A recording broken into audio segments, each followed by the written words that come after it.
All right, welcome to this presentation of Spread Foundations, and we're going to talk about optionality. My name is Daryl Martin here at apexinvesting.com, and I thank you for joining me today. So, this is one of those topics that can sort of make people glaze over, or they really get it. So, if you don't master all this, just keep plowing through to the next videos, okay? And it'll be a little more applicable, make more sense. If you have a background as an option trader, then this will make a lot of sense to you. And if you don't, this will be a great beginning and solid foundation for you to learn about optionality. So let's get into Greeks versus English, okay? In Greek, this is one of the many ways used to explain price movement. Greeks are just a fancy way to say a math formula to measure how an option's price moves. So the Greek is not the actual price movement. It's it's a measurement of how much an option price changes based on several factors.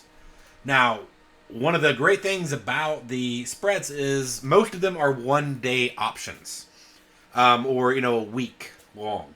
They don't have to be complex. You don't need to be a rocket scientist. So I'm going to use mainly English so you can understand what it means and help you put it into practice. Again, this is going to build in other videos with more application. And just so you know, there are a lot of Greeks, okay? A lot of people think there's just 5, like delta, gamma, theta, vega, and rho. Well, there's also Vana, Charm, Veda, Vera, Color, Speed, Ultima, Zoma, Dual, Delta, Dual, Gamma, Fugit, and even more. There are a lot of Greeks, a lot of ways to measure what impacts the pricing of an option. Okay? So what I want you to know is due to the time frame, 4 of them matter with spreads. All right? And again, these are just how we understand them. We got Vega, which, again, implied volatility, or also known as expected movement, measures how much the price will change with a 1% change in implied volatility. That is literally the definition of Vega, one of those things you'd have memorized as an option trader. Theta, how much the option price will change with how time decays. So as every minute, day, whatever passes, how much will the price change? Delta, how many cents will the price of the option change for a $1 move in the underlying? So if the dollar move, if S&P moves, 1.0, then how much will the option change in price? Gamma, which is the delta of your delta, okay? And that's how much will the delta change for every $1 move. So if the delta is 50, and, I'll go into that. I don't want to jump ahead. But those are the 4 that you need to know. Those are 4 definitions you should memorize as an option trader, okay? Again, this is about getting the vernacular down. Is part of the foundations of understanding options and trading them. So, again, this is one of a lot of different ways to explain movement, and they're 1 day options, and I'll show you, how to do it. They are not the price movement, so it doesn't have to be complex. Now, again, I could go into the Greeks in an academic way that would get really, really down to the details and the formulas, and a lot of y'all are saying, please don't do that, right? All you need to know is how it impacts the price, so you can put it into practice, okay? You don't need to know how the engine works and how an alternator works and, how a fuel pump works and all the different pieces to it and a carburetor and this and that, or no carburetor or fuel injected, or you don't need to know all that. You just need to know, how do I drive the car, okay? When do I change the oil so it doesn't blow up? Things like that. So again, we're going to go into English. So, theta being a Greek, okay, English is the amount of money it will make or lose each day until expiration. It can even go down to like the hours and minutes.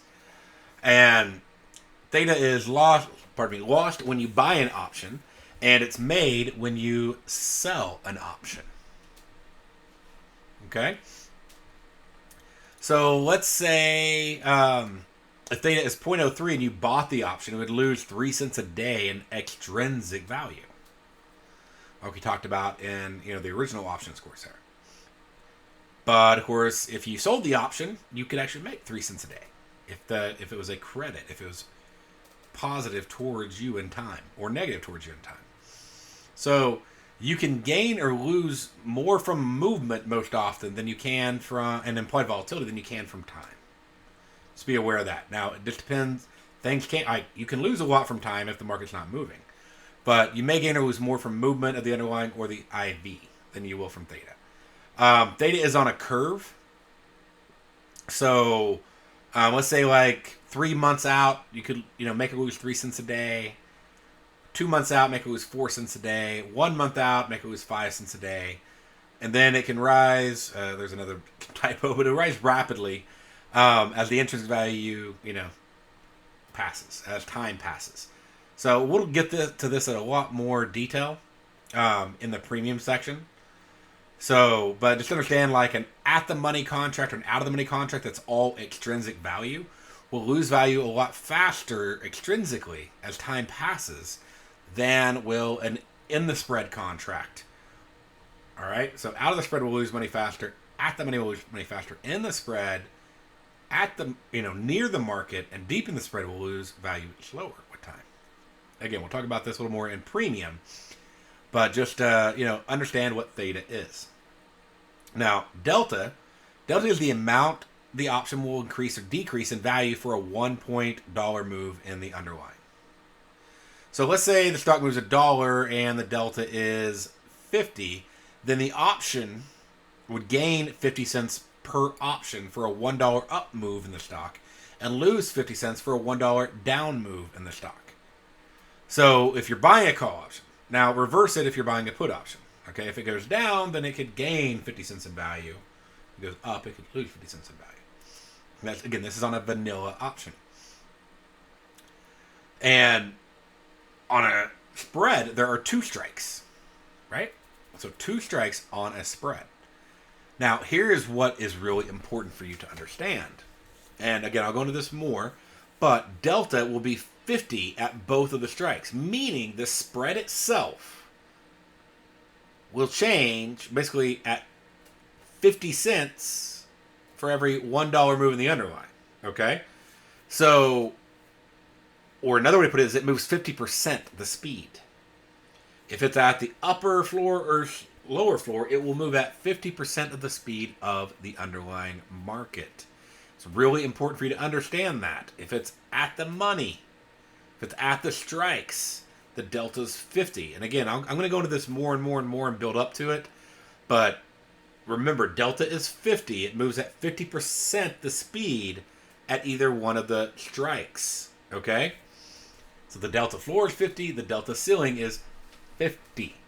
So delta gets closer to 50 as it gets closer to the floor ceiling away from the center. It'll get less than 50 if it goes outside the floor ceiling. And it will actually get close to on a Nadex spread, it actually will get close to 100. The delta will get closer to 100 as it gets in the center, as the underlying market gets to the center of the spread, okay, or near the market.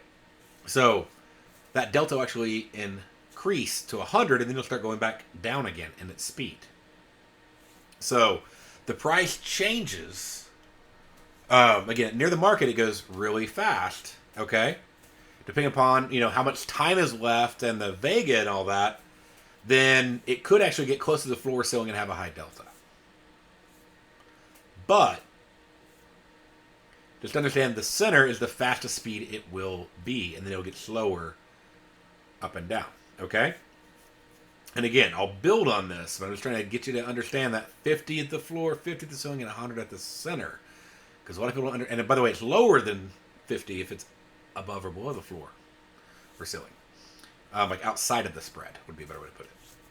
So, again, the price will change slower the further away it is from the center. So if you are, if you're looking at the underlying market is above the ceiling and you're selling, well, it has, it's outside of it. So it's going to have a delta lower than 50. If you're buying and the underlying market's below the floor, it's going to have a delta lower than 50. Okay? So it may move at 10% or 20% or 30%.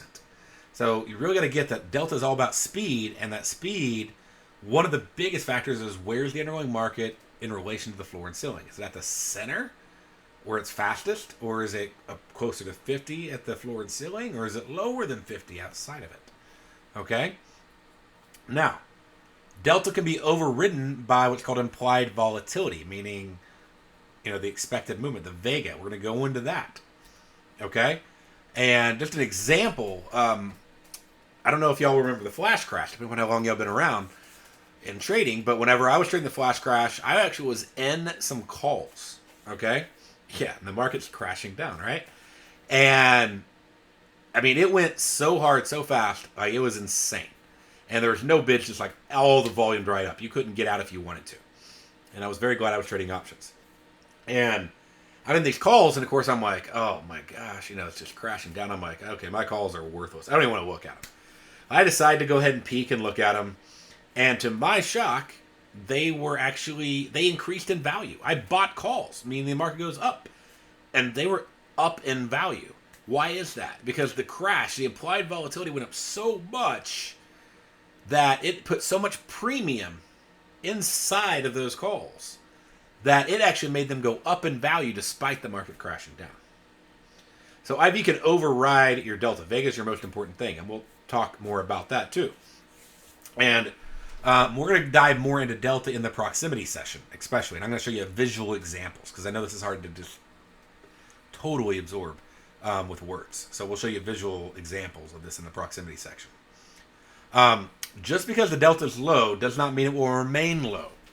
So remember I said it's like 50 at the floor and the ceiling, and it gets close to 100 in the center. So that's your gamma.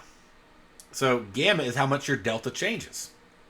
So if your delta was, say, 50 at the floor or ceiling, and your gamma was 10, so your option is moving at 50% of the speed. Your spread is moving at 50% of the speed of the underlying market.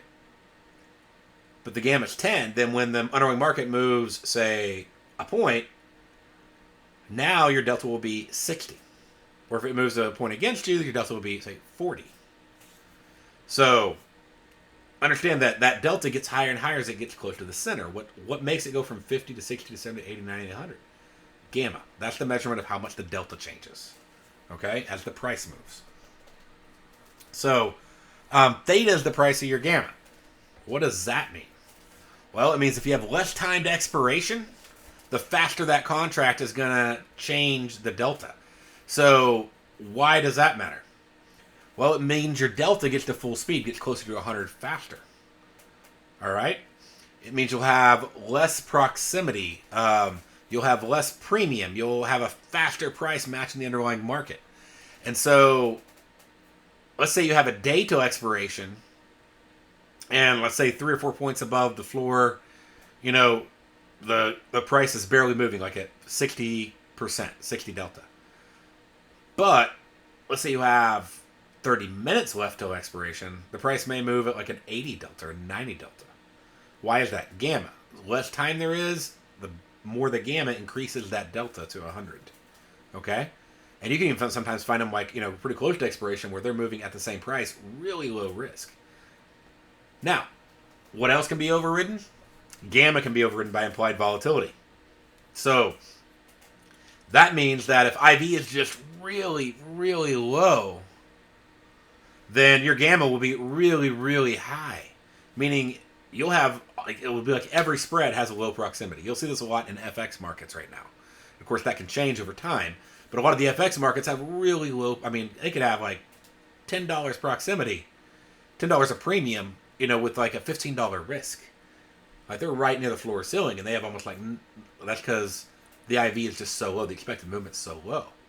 Of course, it can be the other way. The IV can be so high, and I'm going to show you an example of this in one of the later presentations when I go into speed and stuff, but where the price, can move 250 points, and you see like a $10 change. Like that gamma, it's just, it has like no value to it because the IV is so high. So gamma is larger as your IV is smaller, and it's smaller as your IV is larger. Okay? And again, I'll dive into this more in the proximity session showing you how contracts move. All right, we got one more of these. I know a lot of y'all are glossing over, but it's just foundations, right? Vega. Vega, again, is not a Greek letter, by the way. I do have a dog named Vega. I also have another dog named Delta. But is the amount an option will change for a 1 point move in implied volatility. This is the most important Greek, and I'll go into the implied volatility section in more detail for you. Okay? And we'll dive into that next.